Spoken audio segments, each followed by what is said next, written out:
Copeland, and this is Abbey Waterworth, and she's my guest for Words and Whiskey this week. We have the Copper Run Malted Barley Whiskey, is what I'm drinking on over here. So, Words and Whiskey, cool stuff. Anyway, I've just got a few questions for you. Cool. Basically, one of the biggest things that I wanted to ask about was you're 24, right? Yes. Okay, and so you've released 3 full albums already. Yes. Yes. What originally got you into music, and what would you say is your main inspiration, like when you write? Okay. So I grew up in a really musical family, so it just was kind of like something that, it was kind of like something you had to do to be part of the family because like everybody in the family did it. So I just grew up in a really musical family that, like every Saturday night we would just sit on the front porch and play music together, and played a lot of Bluegrass, went to Bluegrass festivals. Then whenever I, became a rebellious teenager, I started listening to some like rock and roll and things like that. Whoa. So, right. So, anyway, so I started like exploring different kinds of genres, and then I would say like my biggest inspiration is a musician by the name of John Hartford, and he was actually from Missouri, grew up in Missouri, and he was like a progressive bluegrass musician. And so he kind of introduced me into, just kind of like just what Americana is. It's like, Okay. Roots music mixed with something that's progressive or reminiscent of its time or something like that, So he really introduced me into kind of like that idea. And so I think about him a lot, and kind of like, I've always just wanted to be like him. He's just been my idol. Like I always wanted to be like him. So I always wanted to be a songwriter, and I dabble in songwriting. I'm really not the best, but I'm like getting better.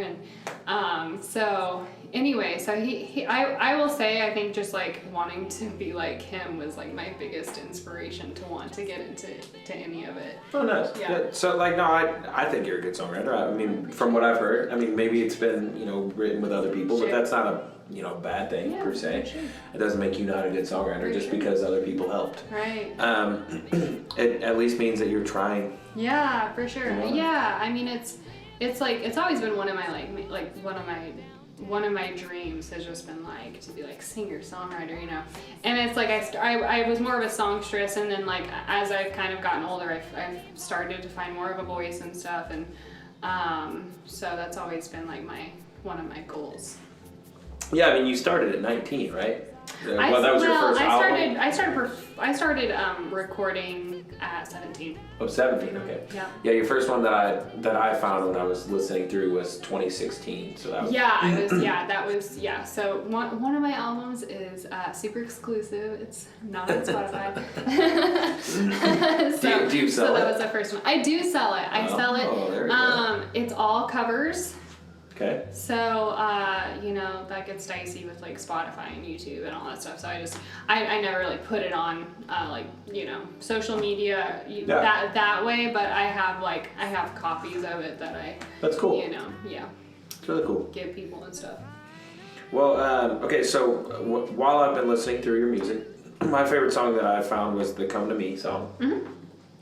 Was that one you wrote, or was that a cover, or what's that? That was one that Nick Sibley wrote, actually. Okay. Yeah. Uh-huh. Yeah, the way you do it is really cool because it's got a good it's got like a Norah Jones vibe to it. Yeah, that's one of my favorite songs that I've recorded for sure. Just like as soon as I heard it, I was like, I think I can take this and kind of make it that kind of like jazz, almost that new age kind of jazz, you know what I mean? Mm-hmm. So that's kind of what it became, yeah. So did you, is that your complete favorite, or is there... That was definitely, my vocal performance on that, I think was my favorite, my favorite vocal performance that I've recorded. Okay. I think so, yeah. Cool. Yeah. Well, cool that we have the same one. Yeah, it's pretty good song. Maybe you can tell. Yeah. Maybe you can tell for the listener. Yeah, exactly. It's got that energy. And which album was that one off of? That's the second one, right? That was Starling. So That was the third one. Yes. Yeah, second one on Yeah. that I know of. Right. Yeah. Yeah, well, and we talked about like bluegrass side of it. Like, so your family was into bluegrass. Like, what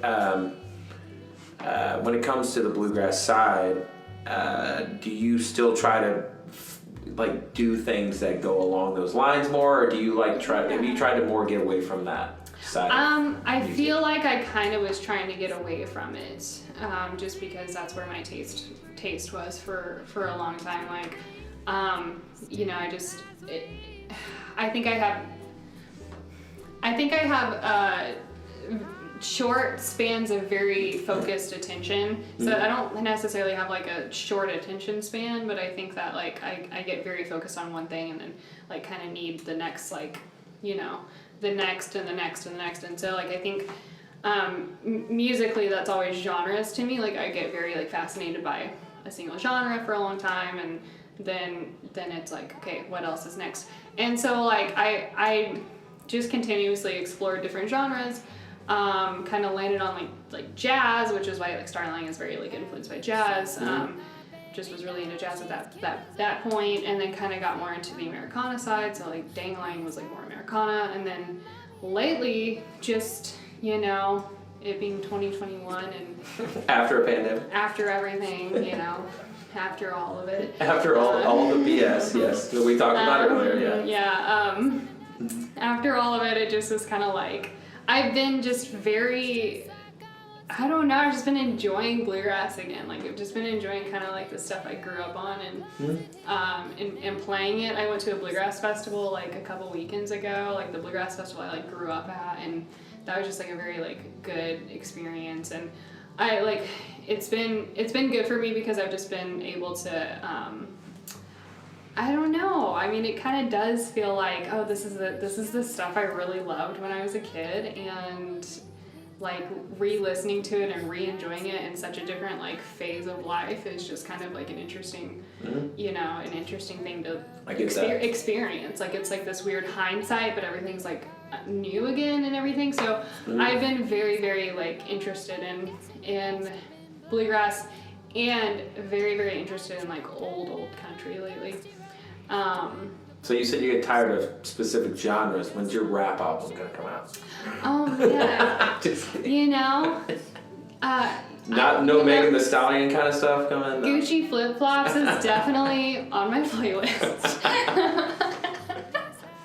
I just like run around the house and. I'm telling you, you're gonna have heard it here first. Abbey Waterworth is gonna come out with a rap album someday, because you know the whole genre thing. I feel you on that though, because honestly, like what's hard about music is everybody wants you to kind of get into a thing. Pigeonhole. Like they want you to just be one thing, and Right. the hardest thing is to gather a following while not being just one thing. Right, and it's hard because like, you know, to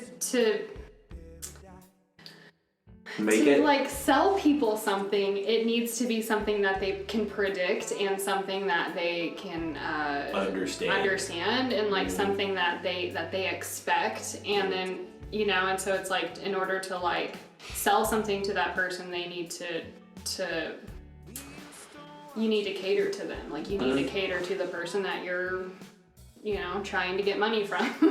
And which sucks. more or less, you know. To the most part, yeah. And so then it's like, you know, you know, we're kind of lucky to like be doing our own thing and not to be like, you know, controlled by any label or controlled by any record company or anything. Like we're fortunate, you know, to be in that position where we can just kind of do what we want and not worry so much about like, oh, we're gonna pander to the crowd or pander to this audience or whatever. Pandering sucks. Yeah, and so it's like it really does. It's kind of nice, and it's like, you know, I've like been able to find people, you know, here and in other places, you know, in the U.S. like that have liked what I'm doing, and so it's like I care so much more about that being like a genuine interest and like a genuine like, you know, care for what I'm putting out, rather than just trying to be like, oh well, I need to sell 100,000 albums, so I need to try to make this thing. Right. Yeah, I get that. Like that's not the goal, you know, for me. So when it comes to that, like when it comes to like people that you really respect, so have you collaborated with anyone? I can't speak. It's the whiskey. Have you collaborated with anyone that you could say like, oh, like I really enjoyed collaborating with this person, or like, or locally or otherwise, like anybody that you've worked with at all? I feel like I've enjoyed every collaboration because, like, you know, it just is. It's such a fun experience to just be able to like share that connection with somebody. Because like obviously, not everybody is a musician, and that's not like a shared experience you can have with a lot of people, or just even like kind of like knowing the same songs, or having the same kind of background or whatever. It's just, and so when that happens, it's like it's just really, really fun. It's always really positive, and so I don't know. I mean, like anybody I've ever played music with, I've just been like, this is awesome. Like I love it. You know what I mean? So I feel that choose. I feel like Bluegrass is kind of that. Yeah, it's very, very collaborative. Like everybody plays with each other and sings with each other and does it. Yeah. Right. And I think maybe that's where the attitude comes from, is like, you know, just because like you grow up in the jam sessions, you grow up like at the festivals, going to people's campers, and there's like people who've never met each other before who are just like playing something that literally could just be on an album, like, you know, it's like album worthy, and it just is, people just take off on it. And that's something like I just started playing with Josh Gilbert recently, because I had this gig and I was like needed somebody really last minute, and like he was really willing to like play with me, and so we played a show together, and we had a week to prepare, and like we were prepared. You know, we practiced like really two times. Like we practiced 2 times, but like we had this like common knowledge of songs, and you know, just like it just worked. And I was like, man, I forgot how it's like to play with like a bluegrass musician. They just know. They don't ask questions. They just hop in and like hang on. You know what I mean? And it's like it's so much fun. Well, it's just honestly, like it's just good musicians, like people that are willing to listen. I think rather than just play over what you're doing. Right. I have that kind of rapport with a guy in St. Louis named Jackson Stokes, and like him and I wrote a song together recently and released it, and like. That whole experience was fantastic because we got together, wrote a song in a day, went and recorded it the next day. It was such a cool experience because, you know, whenever you really just gel with somebody musically, I don't even know how to describe it. The dog's chasing her tail over here, so it doesn't matter. It's cool. She's cute. Well, anyway, a person that I think would really fit with you and that I think would be cool for you to write songs with is Joe Dillstrom. Yeah. You guys written together at all before? We haven't. We've talked about it a little bit, like, and I think other people have like been like, man, you should really like, you know. So I feel like it'd be a perfect fit. We've gotten that a lot for sure. Vocally, like stylistically, like you're both folky, kind of jazzy, like all that kind of vibes together. Yeah.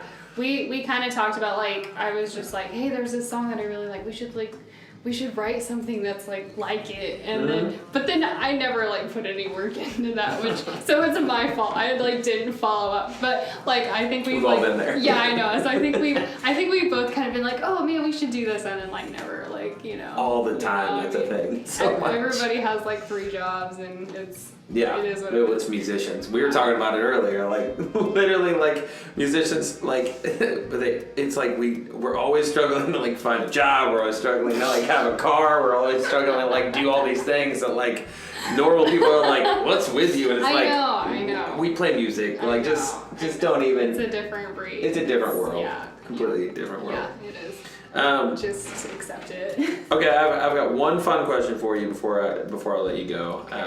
If you could have any meal with one artist of your choice, living or dead, who would you dine with, and what food would you eat? Oh man. And what food would they eat? Because I mean, if it's like Elvis, you know, it's gonna be like peanut butter and bananas or something, you know. So like, who knows? I mean, I've already expressed like how much I love John Hartford. It would just definitely be like, anybody who knows me like knows I just like love John Hartford, you know. And then what would we eat? What would you eat and what would he eat? Because you might not eat the same thing. I feel like it'd be like like a really great burger, like just like a burger diner, fries. Like an old school diner kind of vibe. Yeah. Like a shake maybe? Yeah. What kind of shake? Vanilla. Oh. Okay. I always get With cherry? I always Or not, yes, with with always whipped with cream? cherry, always with maraschino, and with cream. No nuts though, no salt. None of that stuff. No like salted nuts, of course, but no. I always like I always get like M&M, milkshakes, because I'm like, that sounds delicious, like M&M McFlurry or whatever, sounds so good. And then like halfway through it, I'm like, I really just wanted M&Ms. Like, I didn't want an M&M milkshake. You I wanted just M&Ms wanted and vanilla. M&Ms. And vanilla. Yeah. And so I always like regret it. So I'm just like, just vanilla anyway. That's my lesson. That's my word. That's my like words of wisdom. Is like, just get the vanilla. No, this is words and whiskey, not words and wisdom. Oh yeah, words of whiskey. It's Yeah. one. That's what I meant. Words of whiskey, y'all. Anyway, Abbey Waterworth, thank you very much for joining me, and we're going to be probably collaborating on a song. Doing some stuff. We're supposed to get in the studio soon, so stay tuned. And this is Copper Run Malted Barley Whiskey. Hope to see you again soon. Have a good night.